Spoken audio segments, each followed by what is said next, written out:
तुम यहाँ बैठे हो और तुम्हें अपने घर की याद आ रही है, तुम्हें बच्चों की याद आ रही है, तुम्हें किसी और काम की बात याद आ रही है, तो फिर आप क्या हो? कॉन्शियस माइंड नहीं हो, चेतन मन में नहीं हो।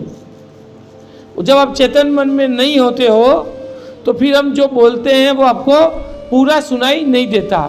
जब पूरा सुनाई नहीं देता है तो पूरा समझ में नहीं आता है।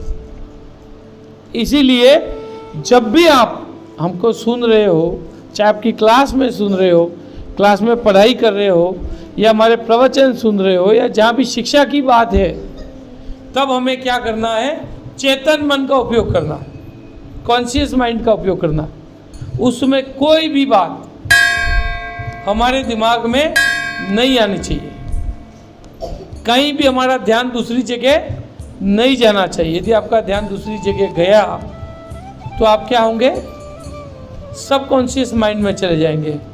और कई लोग अनकॉन्शियस माइंड में चले जाते हैं, उस तरीके से दिशा शून्य हो जाते हैं। हो जाते हैं कि नहीं हो जाते? एक टक यूँ देखते रहते हैं, लेकिन वो एक टक देखता है ना, उस सामने क्या चीज़ है वो भी नहीं दिख रहा होता उसको। होता है ना सर?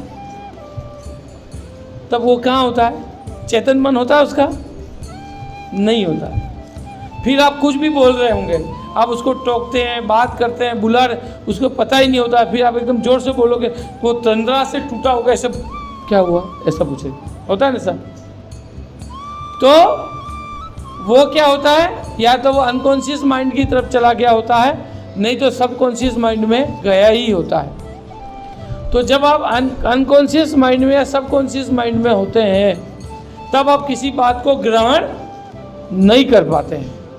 यदि किसी भी बात को ग्रहण करना है तो आपको कॉन्शियस माइंड में रहना पड़ेगा, चेतन मन में रहना पड़ेगा, है ना? समझ में आ गई सबको बात?